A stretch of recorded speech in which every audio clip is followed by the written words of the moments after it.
Ba-da-ba-ba-ba. Hey, what's good, everybody? It's your boy MickeyDss, and I'm presenting you guys yet another Pokemon Showdown battle. And before we get into it, I want to notify you guys that this battle was actually recorded prior to the big Smogon update. You know, the Smogon update where it consisted of the new Smites being available.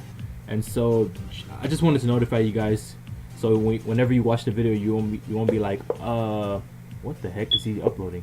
So without further ado, let's get into it. To start with the match, I lead up with my Rotom as my opposition. Proceed to later with Arcanine. So thinking that this Arcanine was actually a bulky variant, I proceed with the the usual generic boat switching out into another Pokemon. But he outspeeds me and goes for the close combat and got some clean damage. So I proceed to leave my Juddigan as he makes a nice prediction and go into Venusaur, predicting his Sucker Punch, as you guys see. Now, this Venusaur is indeed a Mega Venusaur, and it goes for the Sludge Bomb. And man, that did so much damage. And knowing Juddigan, he packs some a hefty amount of special defense. But man, so I go into my Forretress predicting another Sludge Bomb, and he gets fully paralyzed, as you guys saw. And I'm pretty sure my opponent did not know about Forretress' new ability when Generation 6 was released. And he gets Overcoat, so no powder affects him in any manner. No powder, no weather damage. And so that was actually good on my part, because it allows me, free opportunity to get off my hazard. And so he switches into his Aegislash, taking that opportunity to set up as I go for the Sunny Day. And you guys are wondering, why does he have a Sunny Day on a Forretress, knowing that Forretress is 4 times weak to fire? Well, guys, actually my Forretress is there to support my Rotom Heat and my Victreebel, because my Victreebel is actually the Chlorophyll type. And so I take the opportunity to switch into my Rotom Heat, and came to my surprise, he didn't go for the Shadow Snake.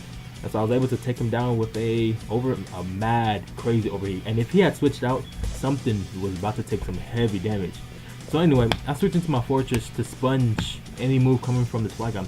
But right here, he makes a nice play and go for the Stone Edge, hitting my Rotom Heat, since my Rotom Heat is indeed a fire type and is weak to rocks. So here, I'll take the opportunity to go free switching my Victreebel. And knowing that I'm going to outspeed it, even if it was a choice card, I go for the HP Ice. Now, being skeptical of whether that crit on Flygon actually mattered, I went and did some damage calcs, and come to my surprise, if that Slowpoke was not present, the Flygon would have actually survived and possibly taken out my Victreebel.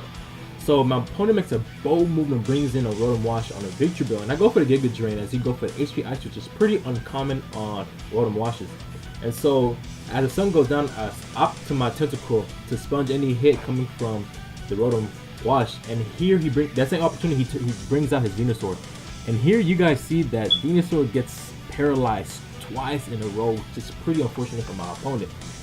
So after I take him out, he takes the opportunity and brings in his viable Pokemon, Azumarill, and he goes for the superpower.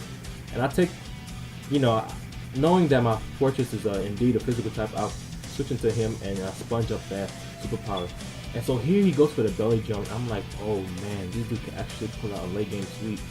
So I definitely get that Sunny Day up, nullifying the maximum attack on, the Aqua Jet. And so that's pretty much game, because here you see that the Rotom Wash dies to self-block damage. And that's pretty much it, guys. So I hope you guys enjoy it, seriously. And rate, comment, subscribe, and as always, stay thirsty while not playing, guys. Until then, MickeyDss out. See you guys.